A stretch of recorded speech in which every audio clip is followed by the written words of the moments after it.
do well. The favor of God, the God who opens the way, who breaks the way, will go before you, will encircle you, will change your story, will elevate your brand, will prosper your vision. Welcome to Kingdom Leaders Global Alliance. Join us as we build saints to become voices, visionaries, and vessels of God's kingdom. God bless you. I'm delighted to welcome each of you to the studio today. We are just happy to get into this conversation for the Apostolic, Prophetic, and Governing Women's Conference 2024, which is holding today in the city of Lagos, but also streaming everywhere. And I'm truly delighted to have with me Director Ife Freeman, who oversees our Kingdom Council.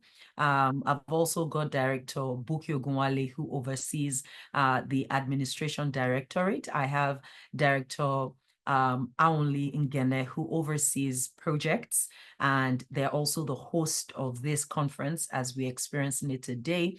I've also got with me Director Tony Banja, who oversees ministry, and we've got ILDP graduates in the room today, which has been, by the grace of God, the work executed by ministry. How are you all feeling being in the studio with us today?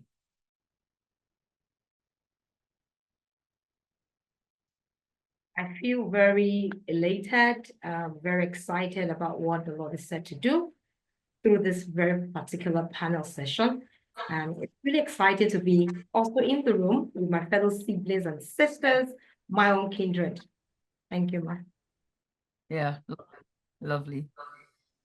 I feel great. I'm happy. It's KLC season again, and KLC seasons are always such an outpouring. So I'm happy to be here. Hello to everyone in the room.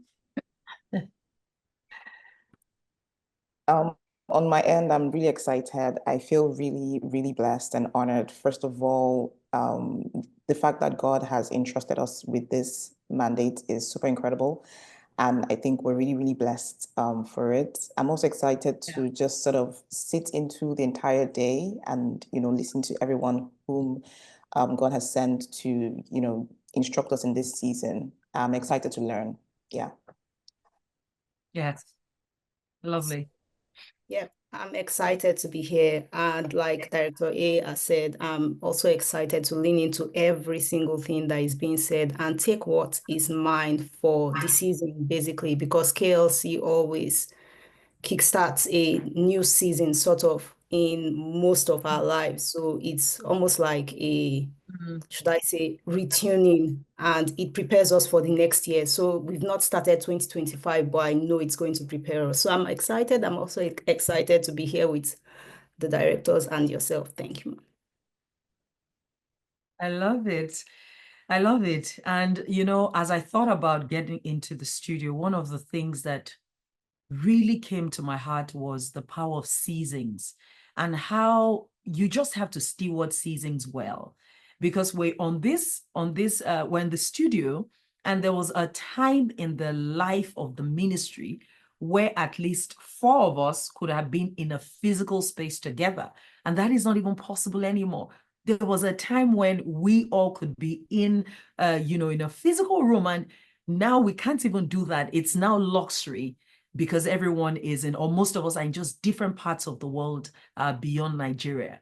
And I feel like we could start on that note, the matter of seasons, the matter of growing through evolution.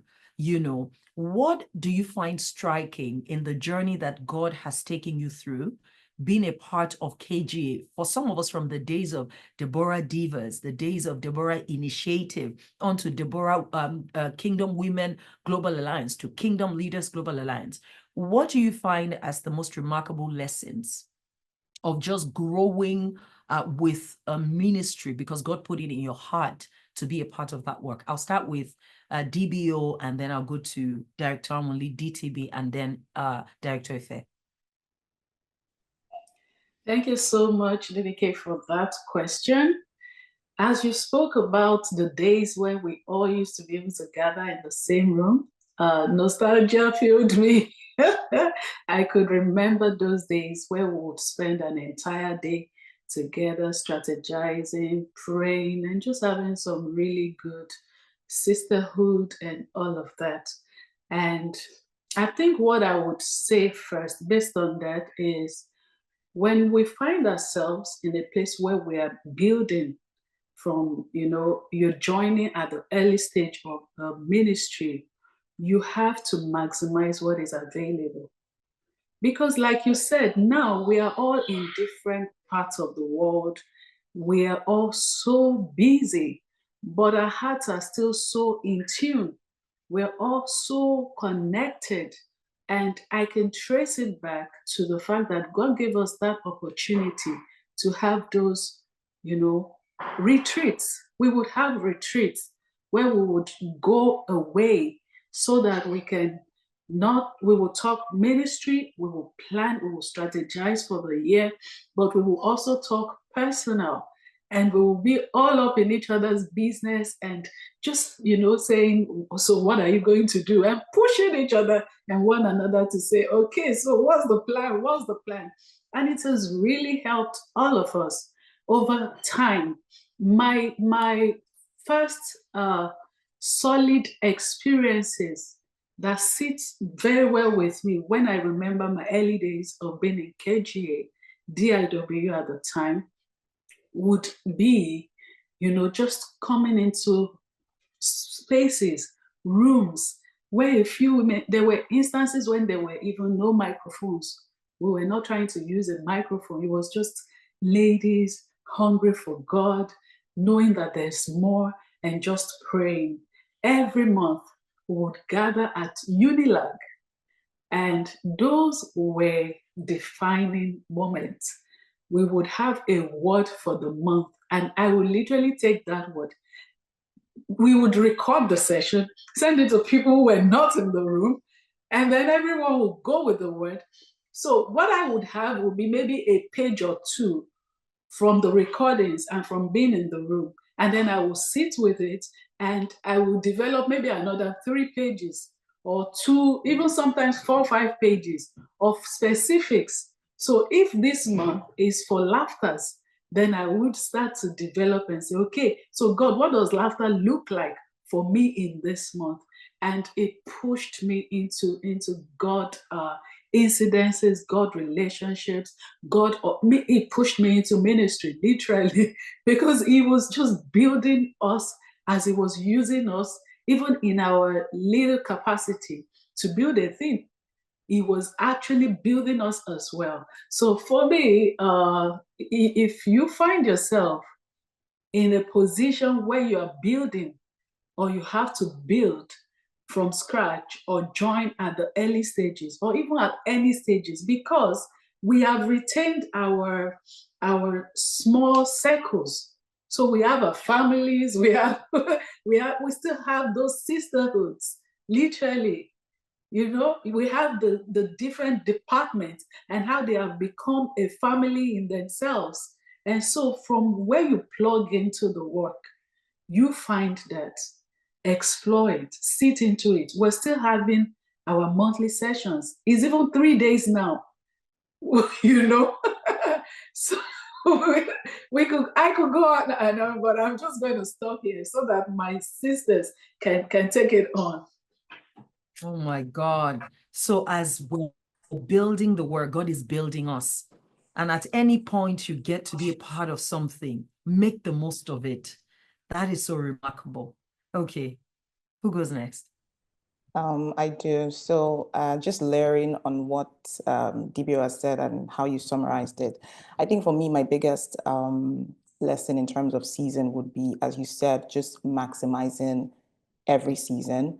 And I'm just really thankful to God, for the privilege. I think that's one of the biggest gifts that I have. And I always say it's, just to be able to see how we have grown, because I was privileged to join at least at the early stage. And one thing that has stood out, from the earliest time was God gave us the grace to just always do everything with so much passion and just to give our best. And I'm thankful that he gave us that, spirit, starting from our president, DDK, giving us that spirit, and it's flown down. I remember one of my earliest meetings, DDK, I don't even know if you remember this, but it was one of our earliest meetings. And at the early times, we would just really maybe come and we didn't have guest ministers at the time.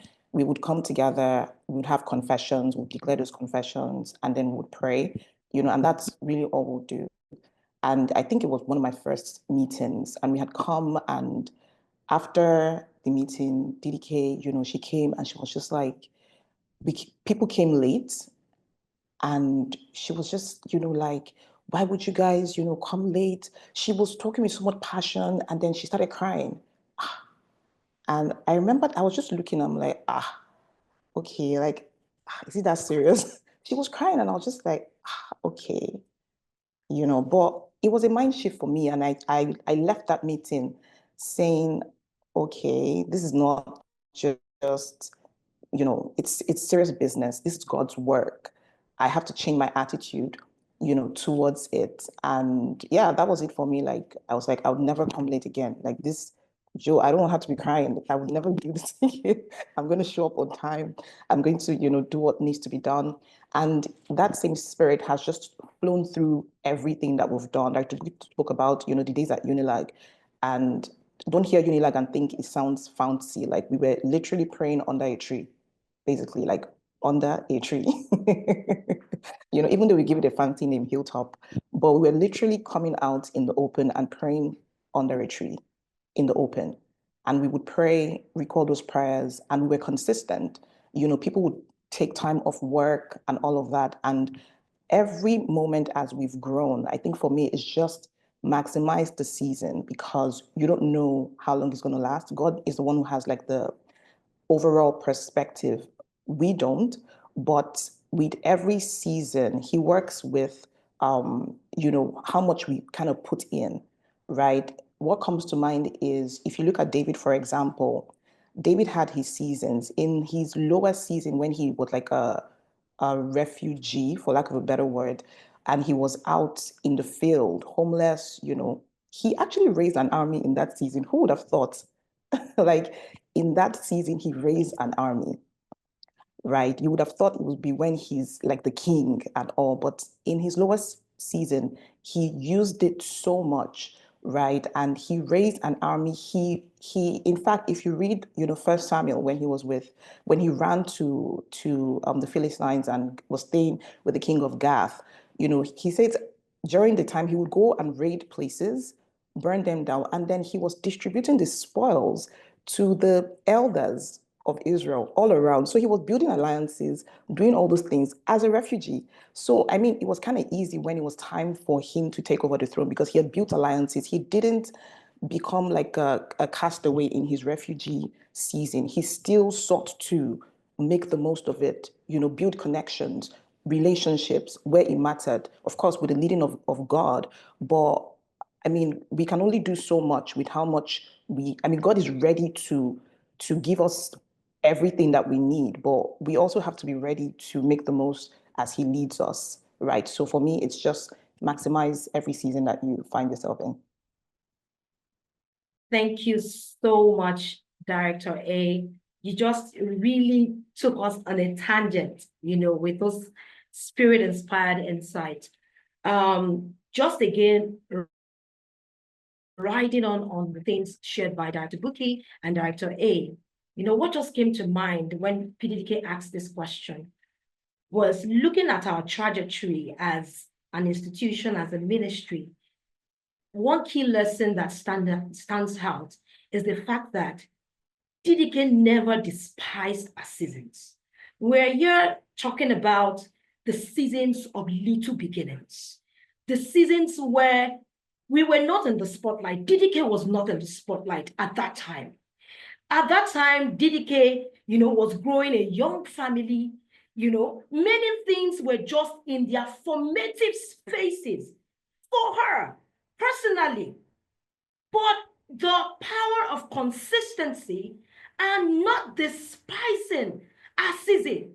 You know, riding on what Director A also said, the seed, understanding seed time, that in the array of season, it's like they are all seed times. You are planting, you are plowing, you are reaping, you are harvesting. One thing that Joy said, in every season, the insights that came through from there is, no matter how the season looks like, whether it's a pain season or a glorious season, there is seed time happening in that season. There is planting time happening in that season. There is harvest happening in that season. So you must be discerning to steward your season rightly and in well positioned in that particular season. And that is what has happened with us as a ministry.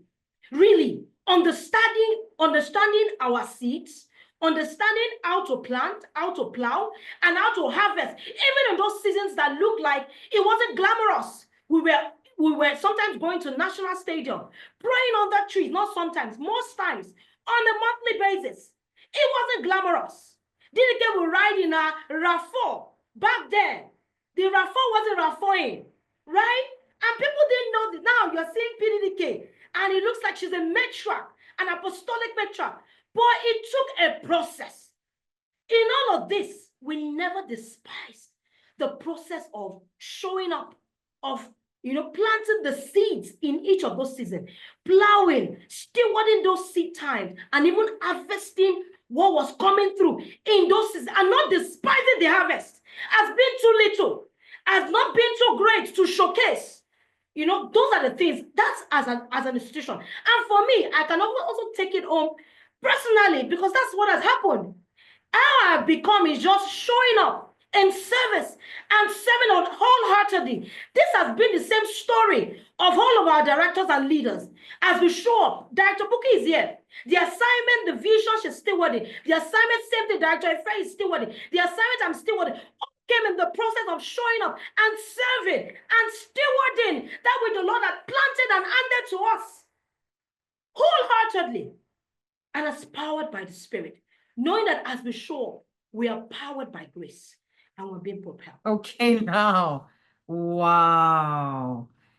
There are many powerful things you said, but something I found very, very striking was toward the end when you actually said, even when the vision doesn't yet feel glamorous, you are bold enough to show it as what God has given to you to do, and you put your weight behind it. I think that's powerful, because we always have to be heralds and chief evangelists of the assignment. And we don't have to wait till it looks like it has form before we start to say, this is what God has called me to do. It's beautiful. So if I was going to an event, a KGA event, well, back then a DIW event, I wouldn't prepare because I thought the room would have 100 people or 40 people. I'll prepare like anyone who will listen to me today must be blessed. It was never about the numbers, and I thought that was really remarkable. Thank you, Director. Thank you. Thank you so much. Yes, now layering on everything that Director Buki, Director Toyin, and Director A have said, I think when Director A was speaking, what really stood out to me and came to me was, being able to, like Director Toyin has said, being able to leverage those seasons, understanding that there's seed time and harvest time, but also understanding, when you have God's perspective, understanding when that season has ended. And I'll give an example. I can't remember where it is. It was either in one of our groups where DDK was like, this is no longer the time for us to keep using phones, because we used phones then to record and live stream. This is no longer the season for that. So understanding when, these has shifted. We've moved, just like David, understanding that, look, I was anointed way back in the past. I knew where I was going, right? However, I have been in the wilderness. I have chased bears. Right now, I am here. I'm building my mighty men. But right now, this season, right now, the kingmakers have come and they are here to anoint me. It's not that time where I'm saying, oh no, yes, Saul has died. I know that was where I was meant to be going to. However, I'd rather stay here because I am enjoying this particular season, being discerning enough to know when God is calling you higher and not getting used to, should I say, that season, because we move and we progress step by step. And that's all I'm just going to add to that. Thank you so much. Yeah. Wow. Okay, now. Wow. I agree. You've got to be able to pick that shift. And if we spend time on it, we can track we can create a time trend of specific shifts we've had as a ministry. And isn't that the power of leadership?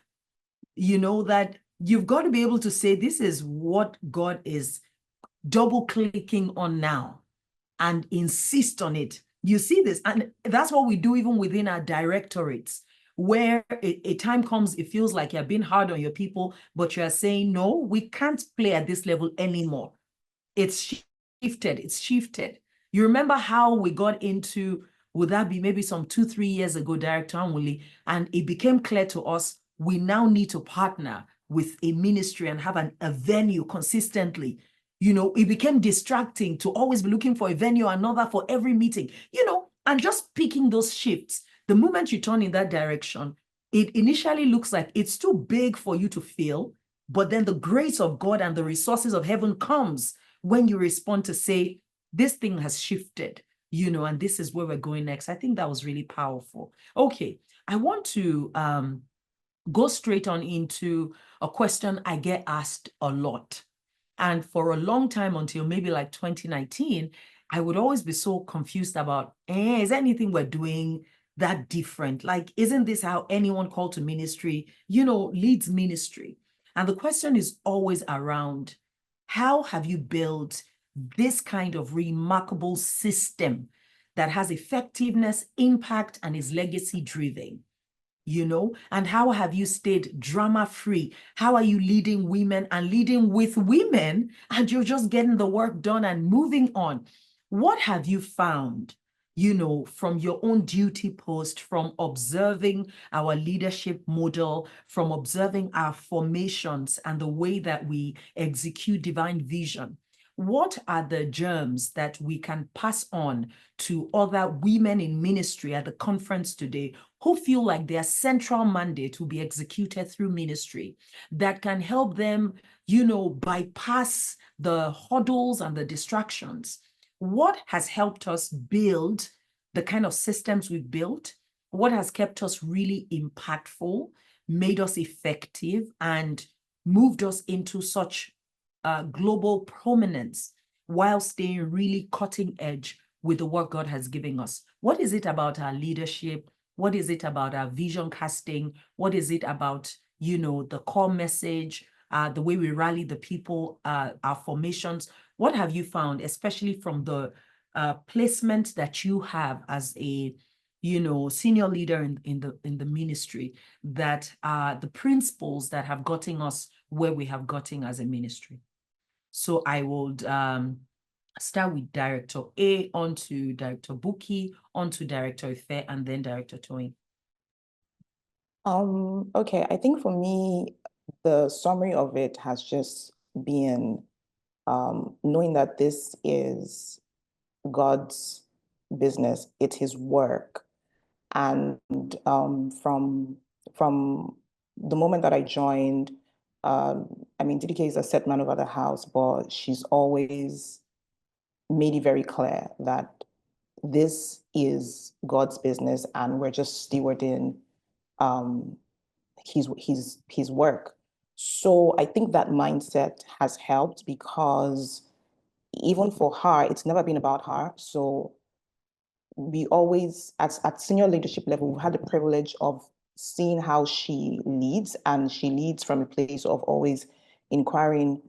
She's very particular about inquiring, what God wants. God, is it how you want us to do it? Are you still here?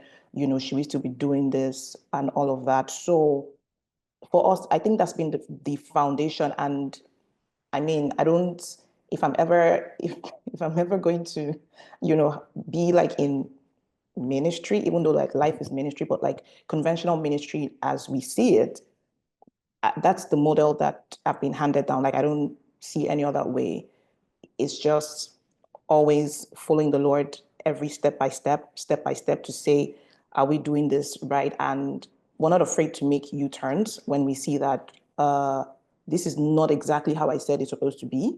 You know, I remember one, it was very remarkable. It was one of this, we used to have this motherhood WhatsApp prayer meeting, Mothers in Waiting, something like that. I can't remember what the name was, where we used to pray on WhatsApp. Oh my God, yeah, well, God has been kind of come a long way.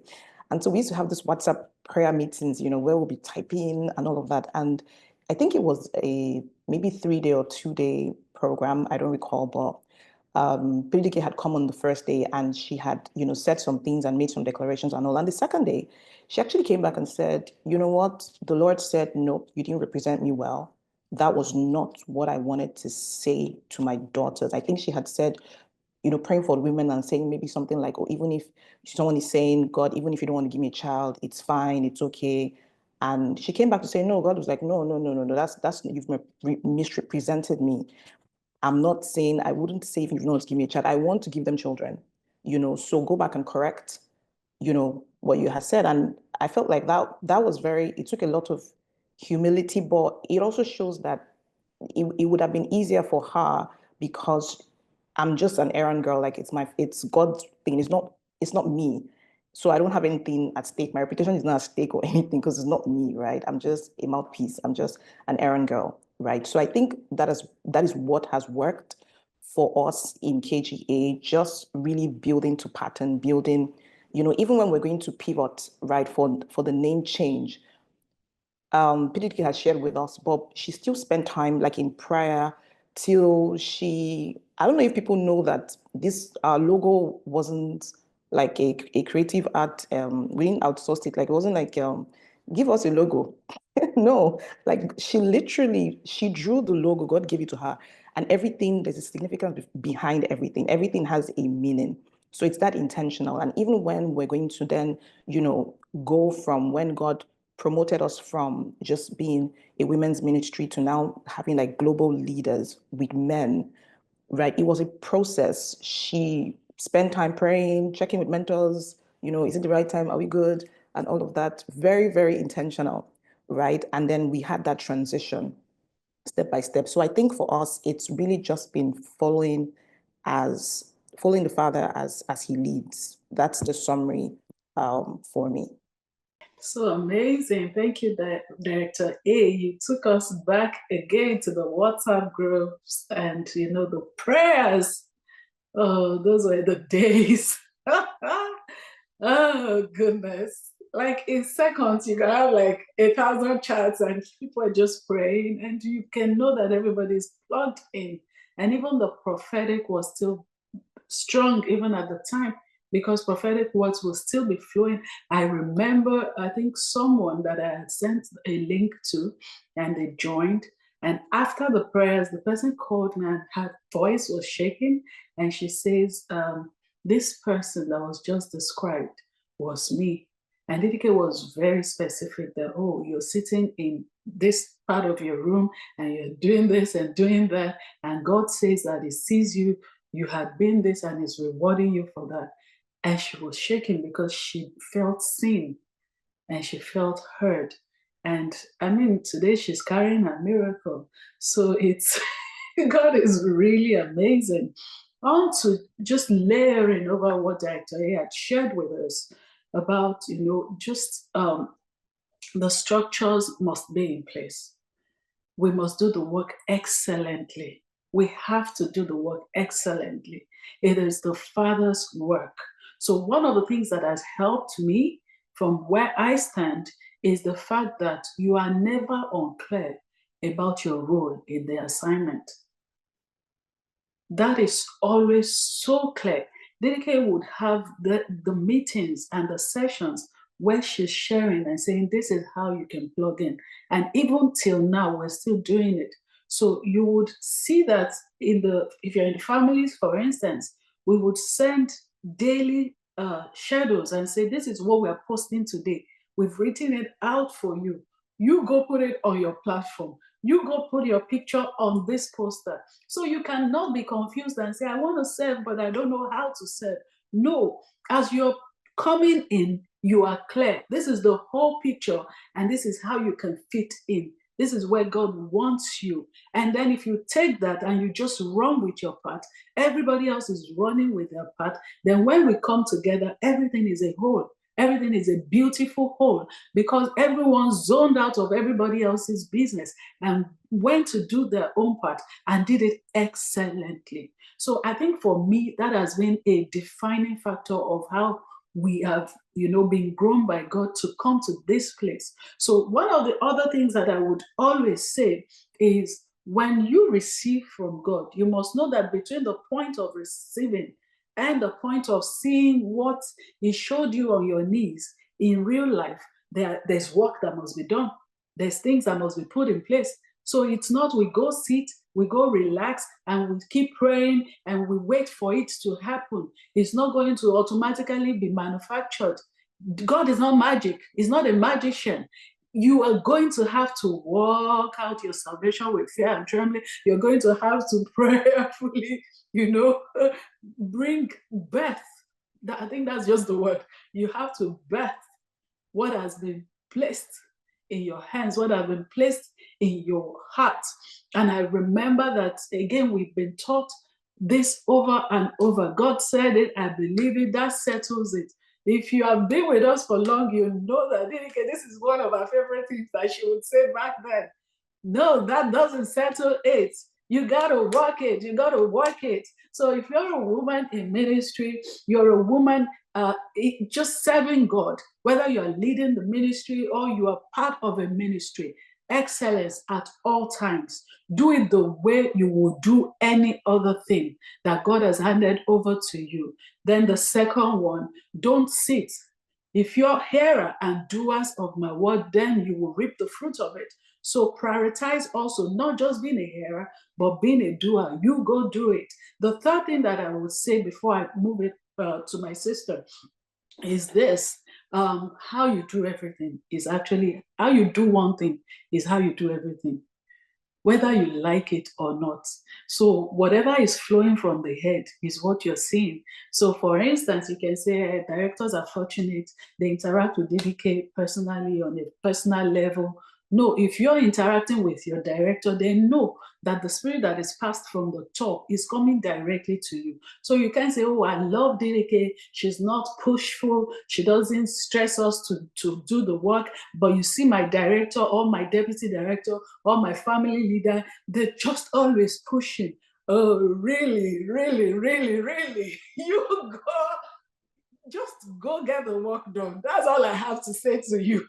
So if your director is pushing you, just know that she is pushed, and just know that DDK herself is pushed, So when God pushes, then the push gets to you, you better be pushed, because we are not building something that will be blown away. We're not building something that is flimsy. We're building something that will outlast us, and that will stand on the day of judgment. When you stand and your work is brought and tested, you will be grateful that you built the way that you built. So many times people are like, surely, Tonya, is it that difficult? Is it that hard? What is it? But only Jubelo, actually, yes, more than that. It is actually much more intense than that. And that is why you see us pushing with everything that we have.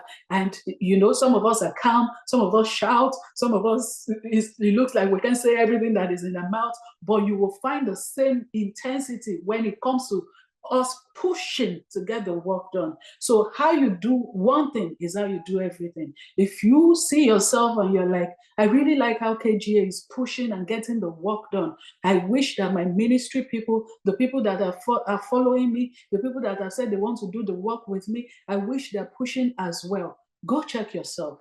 Because what are you passing down to them? And then look at the other areas of your life. Are you really pushing in those areas? Because you cannot say, I will push in ministry and I will not push in my day-to-day job. And then I will push in family, but I will not push when it comes to, the NGOs and the charity groups that I support. So when you decide to actually be serious about life and about God, then you will see it. You will see that you're cascading the same thing into everything. Let me tell you, lastly, one thing I promised myself this year, I said, I am serving God in all the places that He has called me to serve at.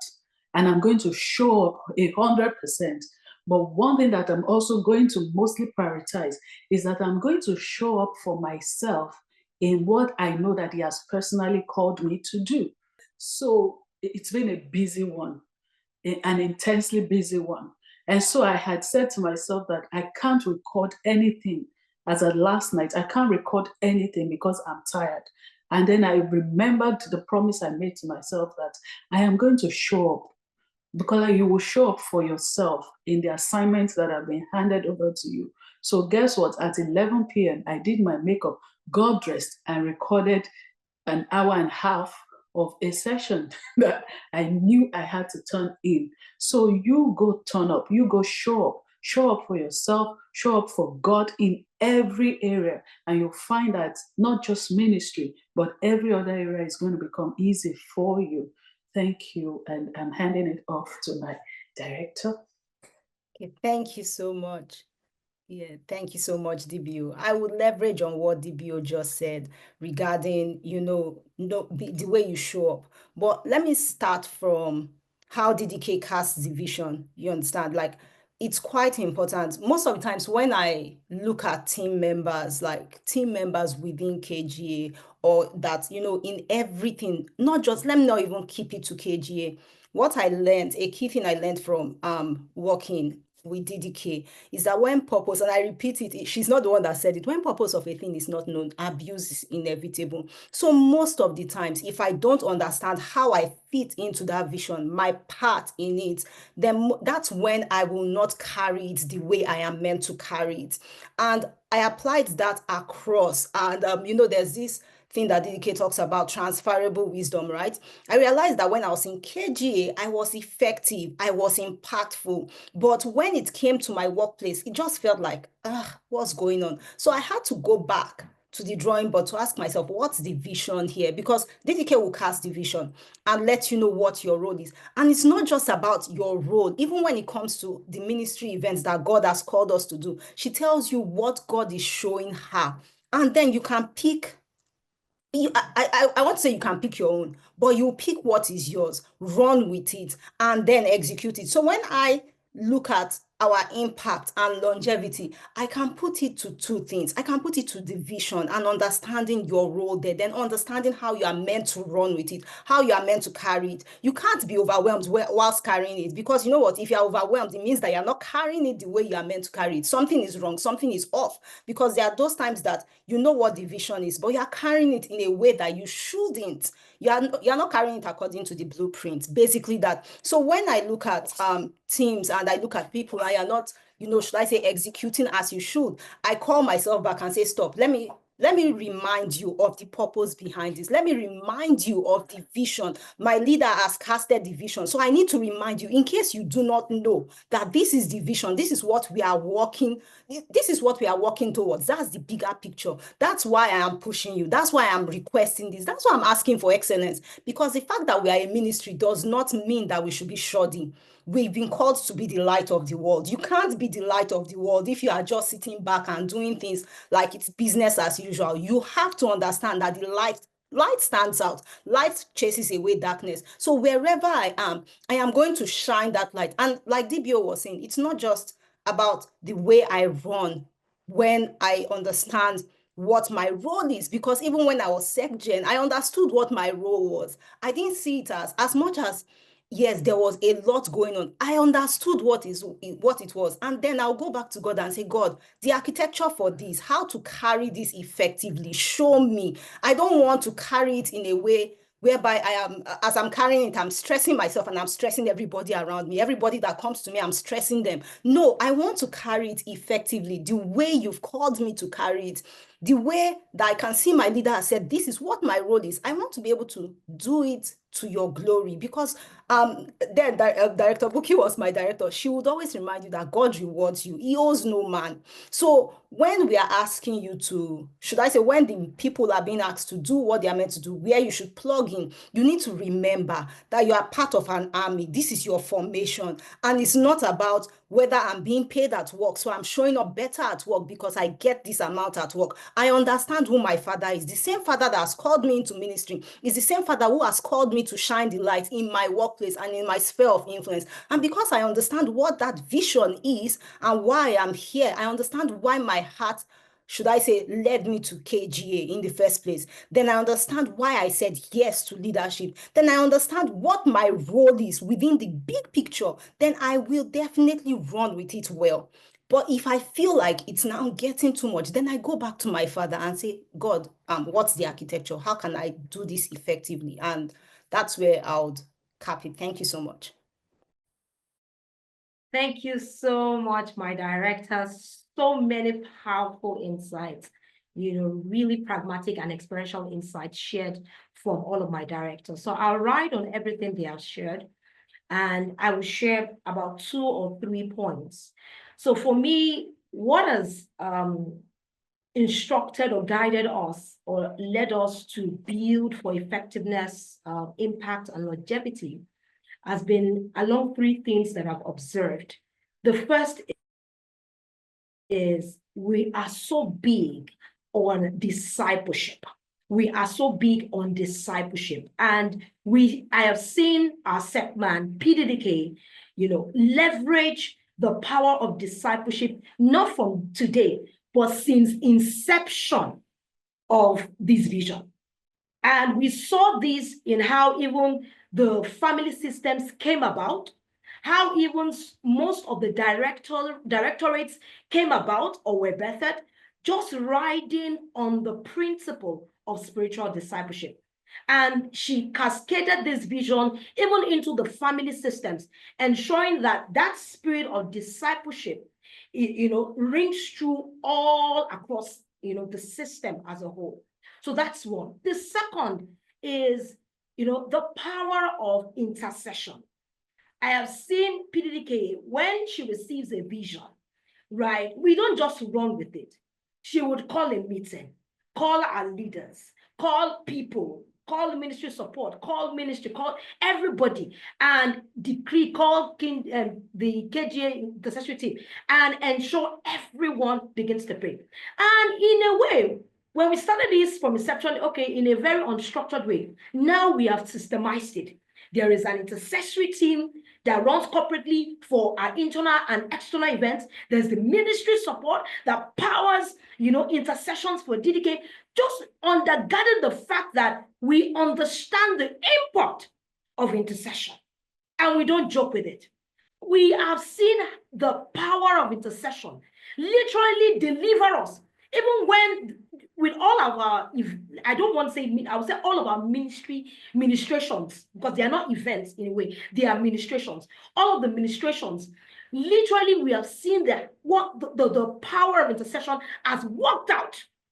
Look at now what we are doing, even going forward with all our administrations. For each administration, we gather before. Aside from the corporate physical gathering that happens, we have leaders, partners, interceding consistently from days back.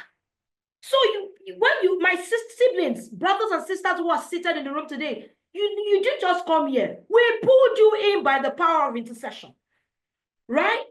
We pulled you in by the power of intercession. And that is what is going to undergird, us as a ministry. And we don't joke with it. Now, we went further to now systemize this, this system of intercession to now say, even for our people, for our partners, even non-partners, if you have intercessory prayers, if you have intercessory requests, go to the website, go to the prayer request, type in your prayer request. And it was Director Ife who shared the testimony of someone who I believe is not even a non-partner, who was literally saying, a partner who just came and said, I wish I had become a part of intercession team earlier. That, can you see, my life is changing. I have structure. Things that, like, I can see spiritual growth. I'm expressing spiritual maturity. She sent that message to me in my DM. I said, thank you, Jesus. I am telling you. So that's the second point. The third point, I spoke about intercession. I spoke about discipleship. The third is, I have seen partnerships even within our directorates. I have seen us strengthen alliances across in terms of directorate interactions. So when we have, and I've seen DDK exemplify, that's the way she does it. Now, in time past, of course, not even time past, we had a different directorate, but now she ensures that as directorates, when there are administrations, we have ministry assignments, we partner together. Admin, ministry, projects coming together, and we're partnering. So it's a partnership. So we see that spirit of oneness, that spirit of partnership, that spirit of alliance. And we have seen how this has supernaturally strengthened the work, even with Kingdom Council, everyone coming into gear, full gear, and partnering as a collective. And we saw how this has even 10x our, our depth in terms of how we show up, the excellence with which we show up, even the ownership with how everyone is taking ownership of the responsibilities down to every volunteer. Like, the spirit just cascades. People catch it. Like, it's just so astonishing. And I can say more and more, but let me stop here. And I believe these three insights really speaks to how we have built effectiveness, impact, and longevity as a ministry. Oh Lord, this is precious. Like, my heart is burning and my gratitude is rising. My gratitude is just rising because God has been very good to us. One for me, Director A, is around how to raise, what have we found as ministry leaders that God has shown us and helped us achieve in terms of the principles for raising a spiritually disciplined army. I have so many people in ministry asking me, how do you have this degree of order and discipline that you actually say, this is where we're going, and people follow you? Like, how? So what could you say maybe to a, and some think it's because I'm DDK, but it's not, because it's the spirit of the ministry. That's how we've been from when I was really young and I was Sister Bola before I even got married, right? And it's the spirit of Christ. There's order in any true assignment that has the Lord Christ as the head. So what have you found practically in that we can share with ministry gifts about raising a spiritually disciplined people who understand order, who understand faithfulness, and who understand hierarchy? And the second is, in a sense, connected, but I want you to talk to me about how you've been able to navigate a relationship with me as your leader, as well as being your friend, your mentor, your sister, all those different spaces. And let's not forget that, like Director Buki shared, I'm like the sweetest, calmest of all of us and all of that. So by the time you put all that together, what do you have for anyone who is partnering with a forerunner? Look, after you answer it, don't worry, I'm still going to ask it again because I want to hear from everyone, because the kind of things we're hearing about deviations and betrayals and keeping two faces in two cases, people saying they're with a leader but tearing them down, and we can't go past it if we're really going to do a work of eternal significance for God. But what have you found around these two areas that we can share with God's daughters today? Okay, thank you for the question. I think personally for me, I think what I found is, number one, it starts with you. So I would use the analogy of raising children. A lot of times it's interesting that we tell kids, oh, don't do this, don't do that, don't do this, don't do that, right? And when we don't keep to it, we then realize that children actually don't follow what we say, they follow what we do, which is, sometimes it shocks us, right? Because you see them now saying, okay, but mommy, you said you're telling a child, don't lie, don't do this, don't do this. And then someone comes to visit you and you say, tell them I'm not at home. And then your child's like, but mommy, I thought you said we shouldn't lie. And then it dawns on you, because at that point, you think you're an adult. I know how to navigate. It's okay for me to say I'm not at home, right? But it's not okay for you to lie. So I think number one, it starts with you. And we need to understand that we are first spirits, right? And so whatever we do, it's your spirit flows. So I think one of the biggest lessons that I learned, I mean, initially we did go through, because I mean, you're starting ministry, different people come in. It's like when you cast your net in the ocean, you're going to catch all manners of things. You catch fish, you catch octopus, you catch, the ones that would harm you, you catch everything in the net, and then you probably now begin to sort and all of that. But in the beginning, we did have, so guys, don't feel like, oh, KGA has just been all, trailblazing, never had any issues and all of that. No, that's not true. Like every ministry, we've had to navigate challenges. And they're normal, right? They're normal. But what I would say is, at the times where it seemed like, there were times when it would look like DDK was being very hard, or I mean, why she's stressing about this thing? It's not much of a big deal, and all of that.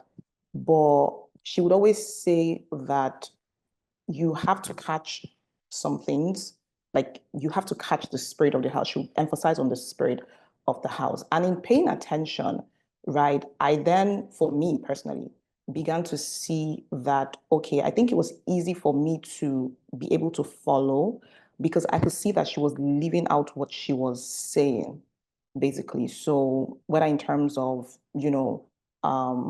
honor, or respecting, hierarchy, or living a certain kind of life and showing up, in a certain way, she was living it privately. So again, back to the analogy of the child, it's easier for me to follow when I see that that's what you're doing, and not that that's what you're just saying. Because whether I like it or not, even if you have leaders who don't, maybe are too afraid to speak up or say things how they are, but people are not fooled. They know, even if they're not saying it, they know, because we are spirit, and spirit interact with spirit. So you can tell when someone is being phony, when someone is living a fake life, when someone is not, even if they don't say anything. So I think for my message will be, for the leader, it starts with you first. And that's how I try to maybe work with my directorate. If there are things that I'm trying to, that I want to see, that I'm not seeing, and if I've spoken and spoken and spoken, I then take steps back to say, okay, God, okay, you probably have to show me what am I not doing right? Like, it's either maybe I am deviating for this thing to, I'm trying to fix the thing, it's not working. So I take a step back and look within me and say, God, please show me if I need to make, any changes, because I believe that in the spiritual principle that I'm spirit, and I will pass down that same spirit if I'm also aligned. And if there are necessary changes that I need to make, I make them, and I begin to see the changes that I want to see. So it starts with you as the leader. That's the first thing that I would say. If you want to, disciple people to look like you, it starts from you, right? Jesus would always say that, I don't say I'm one with the Father, right? And even we would then see that even when it seemed like his disciples, like he was laboring over them, and it seemed like they were not getting it, he would be like, can't you wait to me for 1 hour? That's Jesus. So can't you wait to me for 1 hour? Hey, hold Jesus, and they were sleeping and everything, right? But when he left, they had caught the spirit was there, right? And even when he was going to give account, he said, I'm accountable for everyone. I've not lost anyone except the son of perdition, who that one was foretold that this one is not part of the flock from the beginning. But the ones who are a part, right? They caught it when Jesus left, right? They caught it when the Holy Spirit came. They caught it and they became just like him, exactly like him. And they multiplied themselves, right? In that model of, it was one thing, it was just the spirit that was flowing. It was a spirit that was flowing in there beyond the activity or whatever, right? So if you're seeing as a leader any deviations, I think you need to go back to say, Lord, where's the misalignment that I need to realign so that the spirit can flow and the fountain can be pure. Second question, in terms of how I've navigated my relationship with you, I think for me, a prayer that I consistently try to pray is just to say, Father, please reveal DK to me. That's a prayer that I pray, and I think that helps me to be able to, because if you don't have a revelation of who someone is, then it can be mismanaged. And also a revelation of who you are to the person. I feel like when you have, God's perspective, then you know how to sort of show up and you know how to posture right. It's revelation that would make, and you'll see that dynamics play out with Jesus and his disciples, and not just the disciples, but all the people that surrounded him, like all the Marys, his mother, Mary Magdalene, and all of that. They all like had like different, he had like really beautiful, unique relationships with them, but I think it spawned from a revelation of who they received him as and how they felt like they were supposed to also, like who they were also to him, right? Whether you like it or not, that whole seemingly thing with, James and Peter and all of that. And, James constantly saying, I'm the one who is closest to Jesus. I'm the one who he loves the most. I'm the one who is this, I'm the one who is, whatever. But I think it's just revelation. So for me personally, I consistently just pray that, God reveal who she is to me and then show me how I'm supposed to, who I am in this. And it's even like seasonal, right? Sometimes there are different seasons how you have to show up differently. So yeah, for me, it's just having that revelation consistently to say, how should I show up here? What am I supposed to do? And all of that. And I pray that prayer even as a leader in KGA, basically, like show me how my role in KGA, beyond just being like a director of projects, right? Like, what is my role? How am I supposed to posture? How am I supposed to show up, right? Even for my team as well. Like, how am I supposed to show up for them and all because it just, I feel like perspective and revelation just really helps in how you show up generally. It's knowledge. If you know better, you're able to like show up differently. But when you don't, you just kind of like show up anyhow, basically. Remarkable. And I loved every bit of listening to you. And if you have to leave before we're done, I am so grateful for your time and your beauty that has graced our screen on the studio today. I'm now going to spend the next few minutes just trying to take specific questions and putting it in your hands so that we can cover a lot of grounds for some of the things that our apostolic, prophetic, and governing women are seeking. So Director Bukia, I want us to sit a bit more into this conversation around how to be a genuine leader with a visionary, how to be a genuine co-laborer with a visionary, how to be a genuine builder with a visionary. In the event that you are not the set man, right? Or you are a set man, but in a different context. In every other context where God calls you to co-labor and co-build, how do you keep a right heart? How do you maintain confidentiality? How do you treat the access you have? How do you balance friendship versus honor? How do you stand to be weighed and not found wanting, based on God's standards for how you ought to be with the one that you're with? Amazing. Thank you, DDK. Director Wuli has pushed us beautifully into that zone when she said, you must ask God to show you who this person is. You must ask God to help you to see how this person sees you, I mean, it's funny, but let's go there. Even in our leadership, in our inner circle, our age range is diverse. It's quite diverse.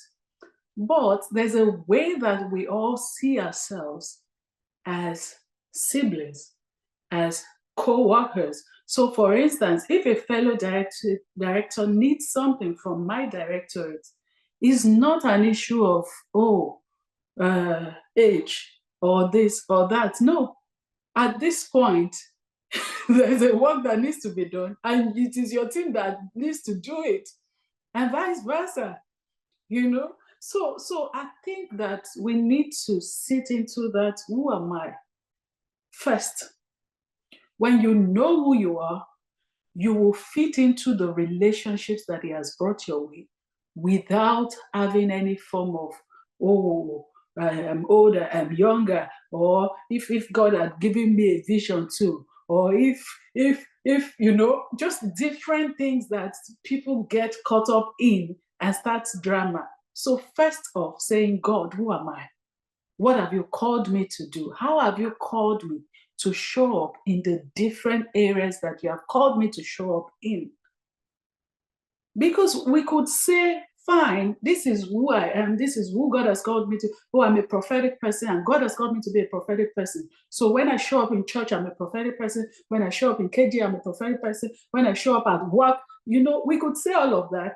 But there is also, this is how God wants me to show up in this season, in this context.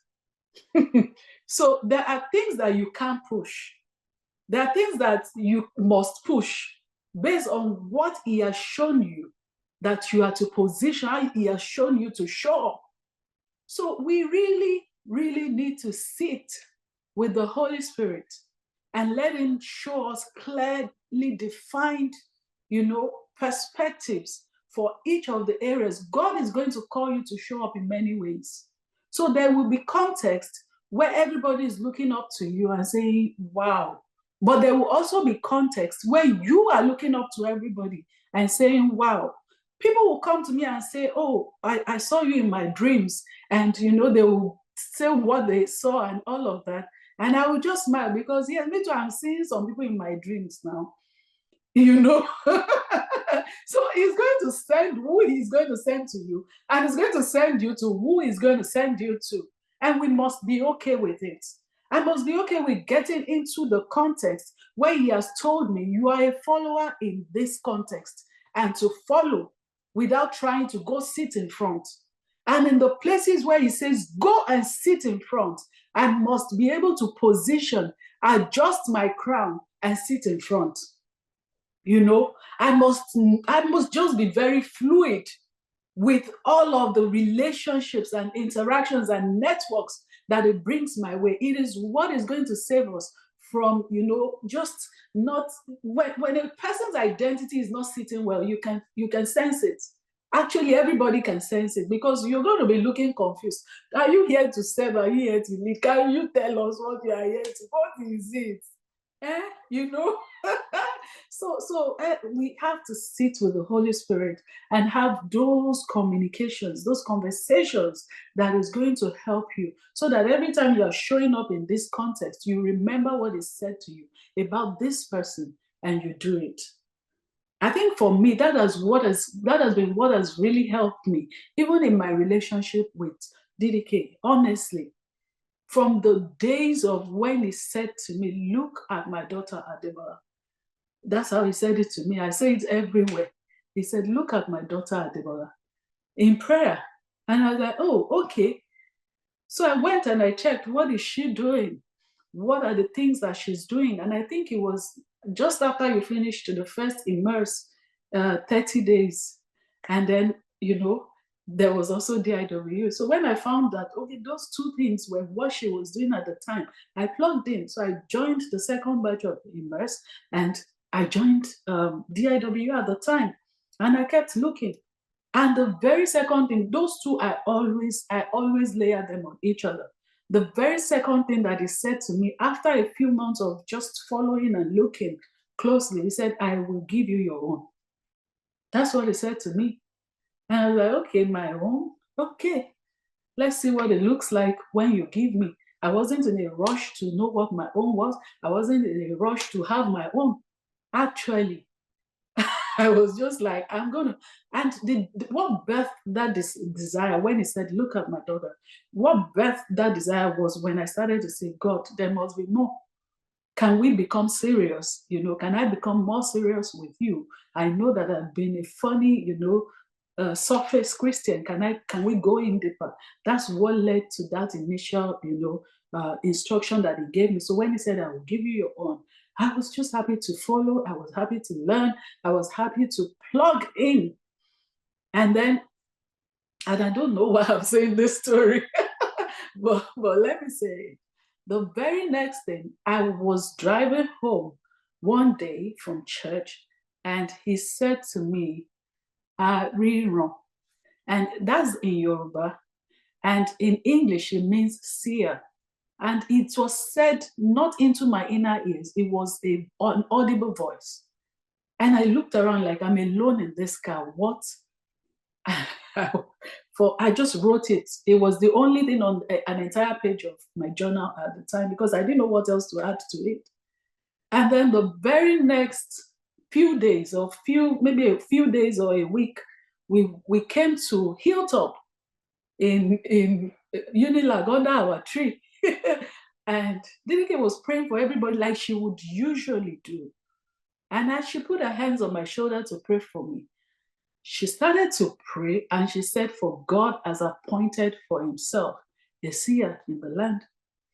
And then it became clear. I connected the dots from what he said to me to what, he has. And it's just been like that. Every important, pivotal moment, he will send her and she will say a thing that will either confirm or keep me alert because something is about to break forth. And I just step into it. So tell me how I would look at that kind of relationship that he brought, and he told me to look, and then I will start to think and say, oh, Shebi is DK, we ate as soon together. Oh, we ate, I don't know how to do it. I'm sorry. I don't know how to do it. So you have to have what we call a koile in Yoruba. You have to be well trained. You have to have home training if you're going to steward those kind of relationships. Because when you sit in some context, you're like, okay, something has shifted, and you adjust yourself. I'm telling you, what we have, we could be laughing in this instance, and the next thing we enter into the prophetic, and God is doing something, and we lambano, and we move on and continue our laughter. I'm telling you, I've had prophetic words being released because we were driving. We were just driving, and we had just noticed, oh, all the shimals will be by. And then the next day, there's a prophetic. So you have to be alert. You have to be sensitive. You have to be sensitive. It is what has held maybe the elder ones, our elder ones, back from trying to interact with the younger ones, because younger ones didn't know. And when I'm not talking about age, I'm talking about, hierarchy in the spirit. The younger ones didn't know how to steward. And once you give them people an inch, they go a mile. So somebody is trying to say, oh, let's be friends. You're like, oh, you take it all the way. No, you have to calm down. You have to have home training. You have to know, the how to just navigate, how to position. It is how younger people can step into a room where their mentors are, and before you know it, their mentors become their friends, but there's still a mentorship of a relationship. And then before you know it, the mentors are opening the doors of access to the young ones. And then everyone else who is in that range of youth is looking at this person and saying, but how do you gain access into these circles? But it is, Holy Spirit training plus home training plus just sitting properly and just aligning and knowing that this is who this person is. I've had seasons when God has said to me, you will serve here in this capacity. And even personally, I didn't feel comfortable because the places that I'm supposed to serve in, you're not 100% received. But because it's not about whether you invited me or not, it's not about whether you like me, it's not about whether you give me a chair or not. God has called me to intercede for this place in this season, and I will do it because He's the one that is going to mark my my seasonal assignment and report card and say, okay, you have done well in this season. So there will even be instances when you are serving in maybe situations or assignments where you don't feel appreciated. There are people like that in the room today. And it is just to encourage you to say, you look to the one that called you to the work. You look to the one that gave you the assignment, and know, just like Dr. Tony said earlier, seed time. What is my seed for this season? It's going to take your eyes off everyone, and it's going to put your eyes on the goal. And when you get it done, when it's time for promotion, He is going to prompt you and say, because you have served another once well, I'm going to give you your own. Here is your own. These are the ramifications of your allotment. The lines are falling onto us in pleasant places. We have a godly heritage. All right? I think I answered most of the question. Okay, now. Oh, thank you. I love the degree of divine wisdom that is poured out over this meeting is rich. And we bless the Lord for it. We bless the Lord for it. We're gradually pulling this to a close. It's been a really remarkable conversation. I will come to you, DTB. DTB, let's talk about mixed multitudes. When Director A started to say, you put out your net and you catch all sorts. And it's not merely in the beginning of ministry, all through the life of a ministry, leaders have to be vanguards and champions of a preferred culture. Let's talk about deviations, the usurping spirit, people who come and get to stand with a set man, but want to build an alternative agenda.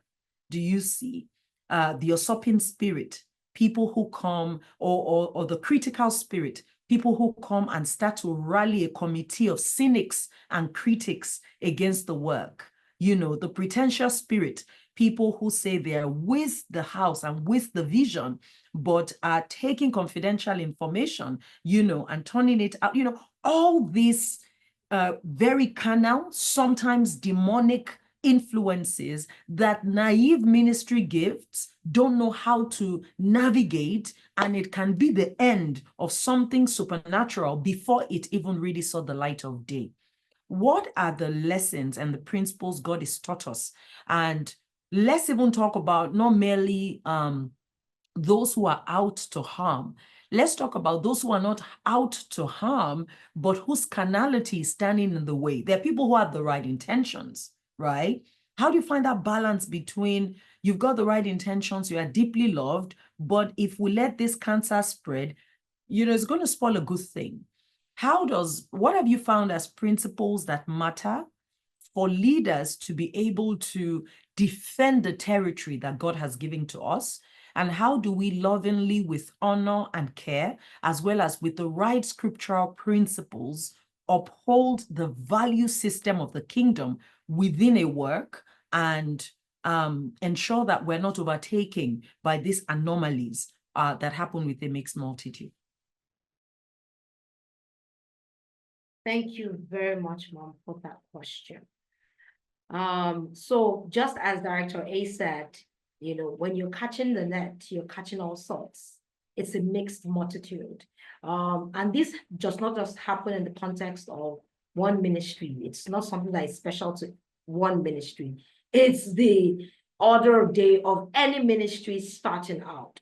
But what stands us out over the years in being able to build and rally an army who run with the spirit of Christ and run with the spirit of order is the fact that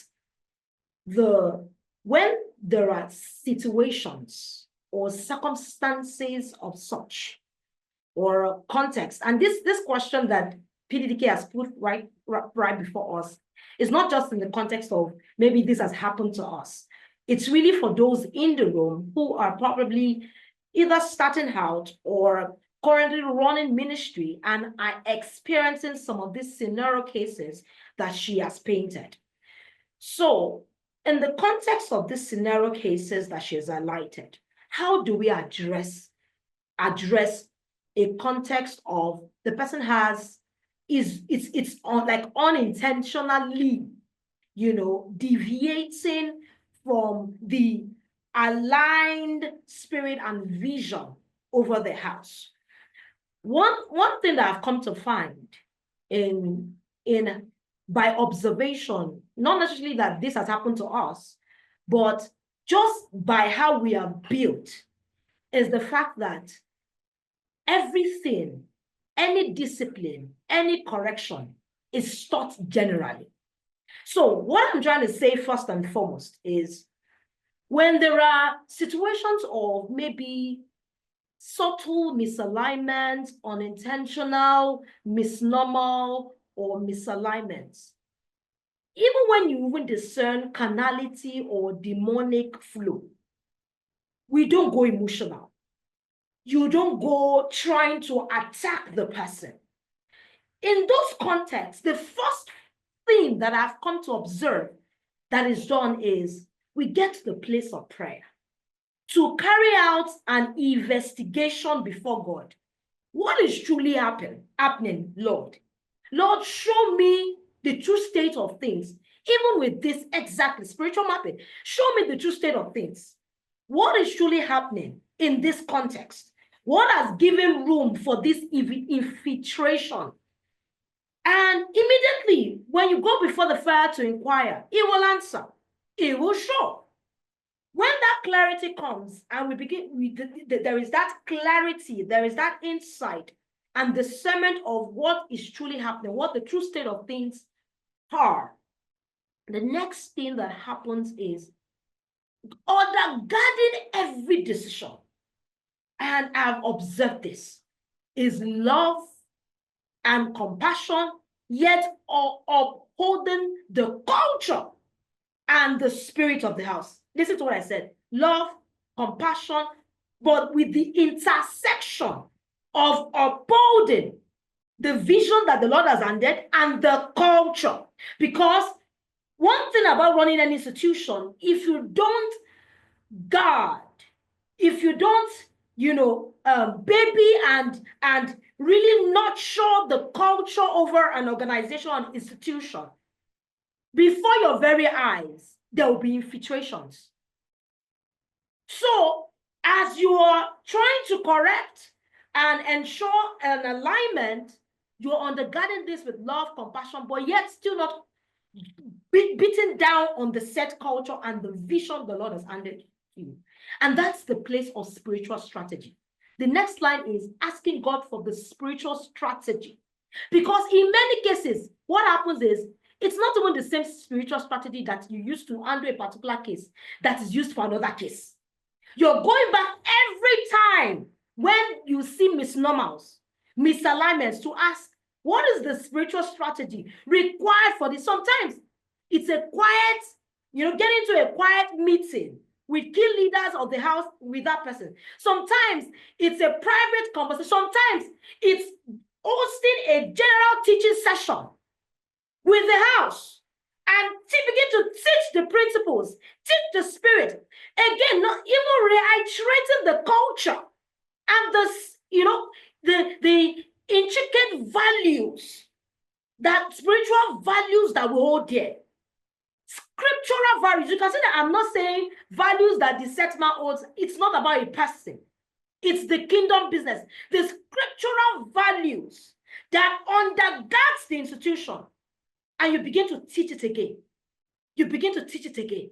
You begin to. So in every context, you go back to then ask, what is the spiritual strategy required to undo that situation?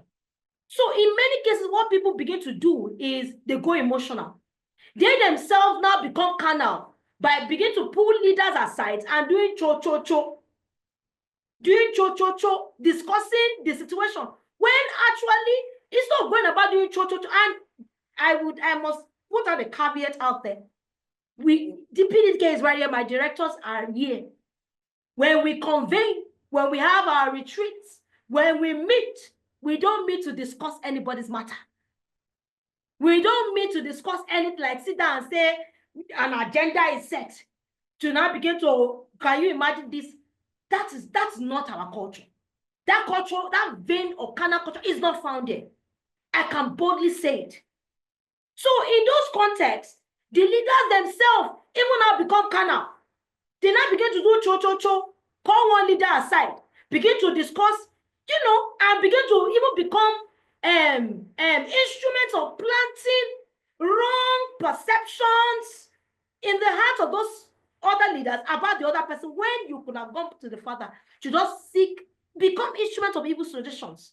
And you could just go back to the Father and ask for spiritual strategy. And God shows you this one. In some cases, He won't say, don't do anything. Just watch. But God, it looks like, don't do anything. Just continue to pray. Watch. And even God, in that context, sometimes in such contexts, God will even picture you two at a point when you were, weren't you doing this? Is it not something you two did for another leader? And maybe that seed, that part, it has not been treated. It's like a disease that was not properly treated. It has not become infested, or a wound that was not properly treated. It now becomes infested with, maggots, and that's what happens. And it begins to spread. So in some cases, the leaders themselves have maybe imported that spirit of carnality into those leaders, subtly. So just as that, you go back to then ask, what is the spiritual? And in those contexts, you even have to first ask God, show me. I hope I have not been the conduit where I have given room. You ask for personal repentance first, because you're not coming to play judge over any, because not all of us, we are being made perfect unto Christ. We have received the spirit of perfection, but we are becoming more like Christ. So it's not a judgment zone. So you go back, you repent, and then you ask for mercy for yourself, over the ministry, over the people, and then seek God's space for the spiritual strategy. And in every context and scenario, it's not a one-size-fits-all solution. The Lord has a unique strategy to resolve each of those diverse scenarios. So I'll leave it at that. Wasn't that just the Spirit of God? That was beautiful. That was a blessing. Thank God. I'm going to ask my final question. Then I'll come back for the three of you to share your goodwill message for the great people of KGA at this auspicious convening of KLC 2024. But before then, over to you, Director Ife. And my question is really around, so that kingdom agenda does not become another buzzword, why does it matter to have our eyes on the agenda of the King? And with the model He's given us around the kingdom councils, what insights are coming through for you about how and why saints have to engage in issue-based agendas and be able to infiltrate systems with the mindset of the kingdom and create solutions to pressing problems today? Thank you, Ma. Yes. So with regards to kingdom agenda, basically, I believe that we've been called to be the salt of the world. And the salt gives the world flavor. So it's not about, we know how to steward the spiritual discipleship. We know how to, should I say, get up early in the morning, pray in the spirit for a long time. We know how to build ourselves up. We know how to do what we are meant to do. However, what we are doing is meant to shine a light across our spheres of influence. It's quite important that we are, should I say, and I wanted to use the word culture shapers, but that we are able to access different spheres of influence and, should I say, establish God's kingdom agenda here. It's not about when we get to heaven. That's not when the kingdom agenda is established. It is when we are here on earth. It is when we are here. We are meant to be kings, and we are meant to be able to swing those swords. You understand? I'm here. I can speak in tongues. Should I say, pray in the spirit. early in the morning. But when I get into a meeting with the C-suite, I should have that language that converts. And like DDK would call it, it's the language of the Chaldeans. You understand? When you look at Daniel, when Daniel was taken away, he was a young guy, right? He was taken with all the other Hebrew men. However, this man chose to stand out. He chose not to eat out of the king's, the spoils and things like that. And in the long run, he was one of the magicians. I don't know if you've read that in the Bible. He was one of the magicians then. And even after the king had given a decree that they were going to kill everybody, right? He goes there. He has the language that converts, and then he negotiates. And that's the way I saw it. He negotiated and then said, give me time. Went back, prayed, right? Called his friends. They prayed, and then God gave them the solution. That for me makes it so clear that across these different spheres of influence, this prayer that we are doing is not just for that prayer's sake. The prophecies that we are, being prophetic and being able to say those particular things is not just for the body of Christ, right? We are meant to shine that light across several spheres of influence. And now when I think this was when we clocked 10. That was when we first started talking about mountains of influence. And I learned so much from the whole, should I say, I don't want to call it, from the whole experience, because we created plans. DBO told me to create a plan. I remembered creating a plan, creating training plans, giving it to her, submitted it. But at that point, that was not the time to kickstart it, right? I can even remember that I went on Telegram, the old DIW group. There was a time that DDK went there, shared the 7 Mountains of Influence book, then shared a link. We had created a link and said, everybody read this book, is quite important. We are going to start building according to, the different mountains. And we also had plans. We told people to fill the form to indicate that they wanted to be leaders of different mountains, the mountain of family, the mountain of, healthcare, everything, So, and that's where you understand being malleable to the spirit, understanding, when you're praying and then you can see that that's the vision, right? But of course, you need to be able to access it with the right blueprint, the blueprint that has been given by God. And it was more like, I think it was during ILDP that DDK said she looked at a particular framework and then it just got clear to her. And this is what I think she called it spiritual research. Was it spiritual research? I can't remember.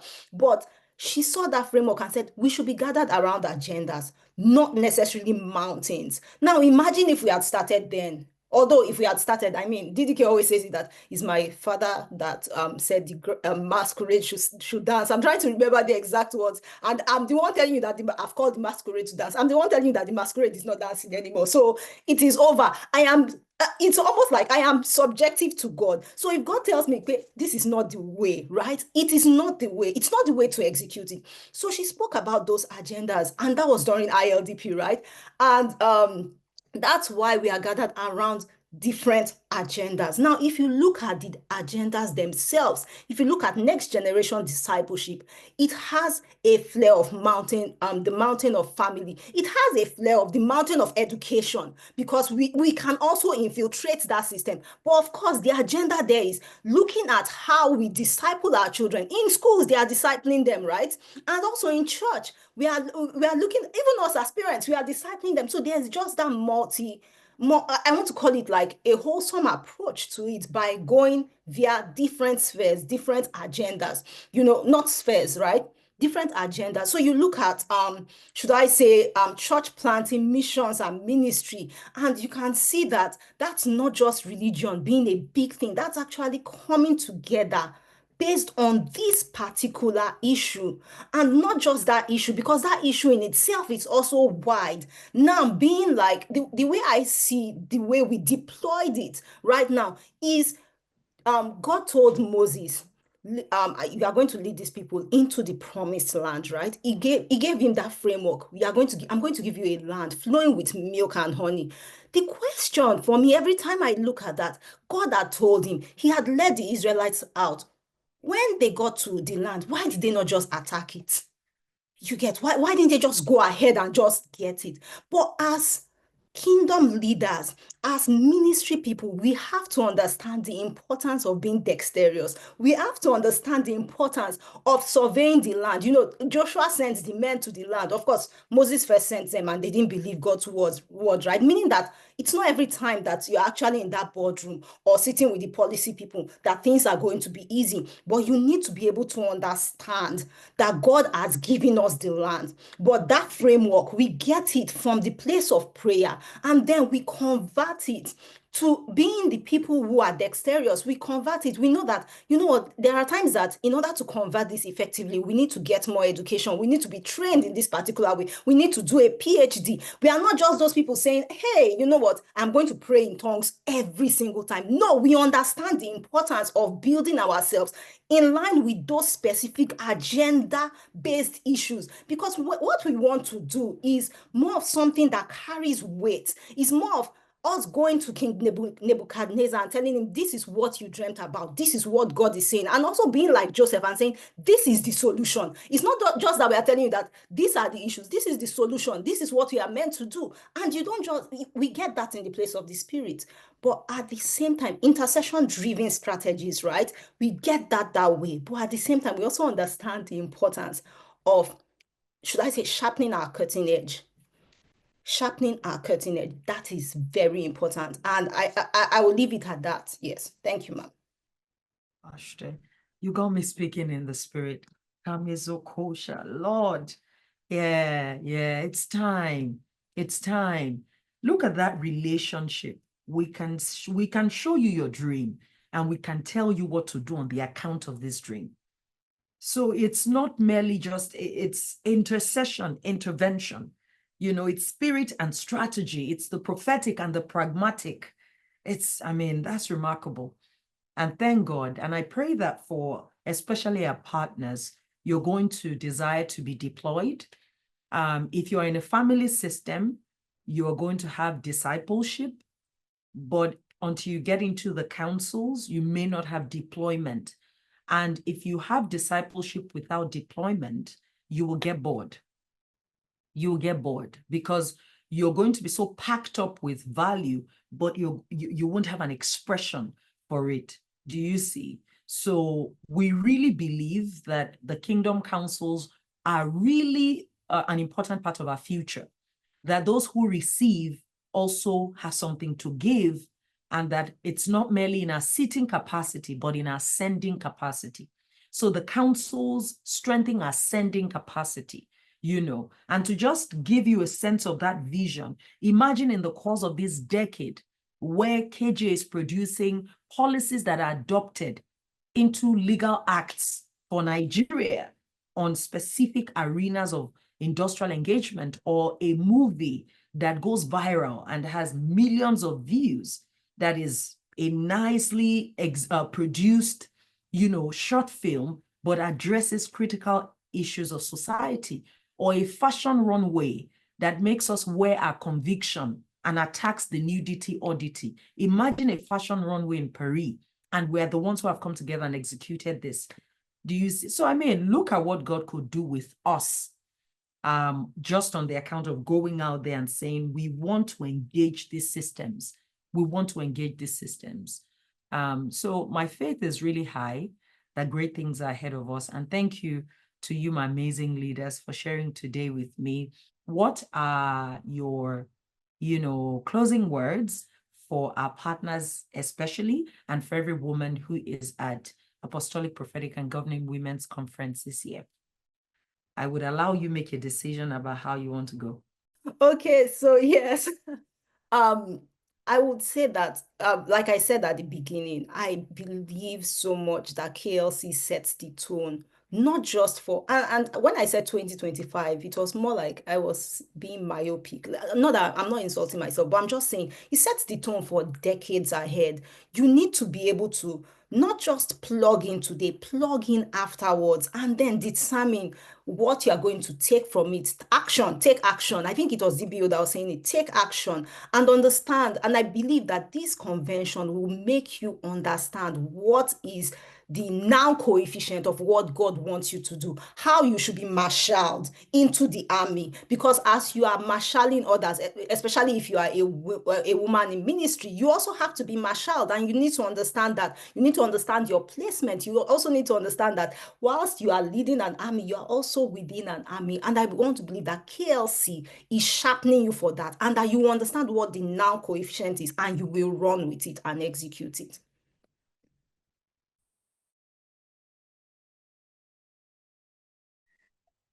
Amazing. Thank you, Director Ife. Our hearts are burning. I'm so excited. So my final thoughts, if you're graduating ILDP this cohort, congratulations. You are actually so fortunate that KLC coincides with your graduation, because it is just the next level. So just look around you, find what is yours, and be plugged into it, because deployment. And you know, as Director Ife was talking earlier, and she was using the example of Daniel, of Joseph, I remember a particular teaching that PDK actually came to teach us in the house. And he used the example of Joseph. And he was telling us, you know, all these things, but also the fact that when it came to the time that they needed the solution, that he said, look, this is your problem. This is the solution. And then when they needed it deployed, he was the one they called. So he was the one that they had to say, okay, can you come and implement it for us? So he ended up leading all of them and, you know, being the one with the signal of authority, because his priesthood birthed his kingship. And so this is not bobo. It is not something that just sounds fanciful. It is not something that we just sat down and manufactured. It is not something that let's just keep the people excited and happy. No, this is actually a life plan that if you plug yourself into it, you will be able to say, I did something spectacular for God in my generation, in my lifetime. And that when we are long gone, generations to come will still be referencing it and be saying, because you submitted your life, your skills, your time, and everything that he gave you first to him in a context where it's maximized, then they are blessed for it. So I want you to see that it is serious matter. It's not just, oh, let's all just be ladies and let's just do what ladies do. No, this is a matter of purpose and destiny. So I want you to approach this entire weekend. Today's Friday, tomorrow is Saturday. Everything you'll be hearing as the word is being taught, because something will be said on the podium and the Holy Spirit will still be reinterpreting it to you. Get your jotters, write everything. You know, just like we said in the beginning, KLC actually introduces the next year, the next decade. It's every year we see it happening. So you better stay tuned, stay perceptive, and sit on the edge of your seat, literally, because a lot is going to everyone who is in the watch parties. You're with your siblings, you're having fun. I know that there's food on that table, so enjoy it, but also let this be what propels us into kingships. Let this be what propels us to enter into the places that were prepared for us before the beginning of times. So thank you, everyone. Thank you for taking God seriously as per what he has said about you. Thank you for the past 10 weeks, ILDP, of showing up, praying, coming to write exams, listening to hours and hours, doing the worksheet reviews. It is showing God that you want to be serious about what God is serious with about your life. So now is the time that you actually go and do it. So let's do this together. Thank you. Wow. Wow, wow, wow. Thank you so much, my directors. Thank you to PDDK. I'm so excited about what the Lord has started with KLC. Just as we got onto the panel, and even from the intercessions up until this time, I know that as the different parts of today's meetings have happened and will still happen into Saturday, the Lord is releasing mantles. So I want everyone to be very sensitive. Particularly this convening is an apostolic, prophetic, and governing women's convening. So there is a release of mantles. And I believe that as every vessel was speaking at this panel and even will speak at the next panel and through every of our ministers, the Lord has raised and prepped for each of the different sessions and days. He is releasing mantles. He's also releasing blueprints. More than ever before, he's also releasing the audacity, a spiritual courage to step into those arenas, to do, to build, and to execute according to pattern. So the first and foremost thing I want to say is, if for anything there is a doubt, a similitude of doubt, or you are despising whatever the season, or you have looked through the year, particularly 2021, you are saying, God, I am coming to KLC. KLC is my mountain of recompense and restoration. You have come to the right place. Right there, the Lord is meeting you. And more than ever before, is going to cause a ripple effect, giving you 10 years just in this convening, in this convention, in the mighty name of Jesus. So if you have come burdened, the Lord is lifting those burdens, lifting those weights, and he is releasing his heart, his blueprint into you right now. So I just want you to rather don't come burdened, but release the burden and rather take on, be postured and positioned to take on the mantles, the adornments, the ordination, and the coronations that are ongoing by virtue of KLC. Everything the Lord has allotted for you, he is releasing. Take on, lambano it. This is not a time to be lackadaisical. You have to come intentionally. And even at the end of today's meeting, step into day 2, strategically, asking the Lord, how do I posture? What should be my expectation? Right? And even with the deployments and even the issue-based conversations that would happen afterwards, after these panels, it's so instructive. The Lord will lead you directly to the issues that he has been tugging your heart on. And as you step into there, don't be quiet. Don't step there with, business as usual.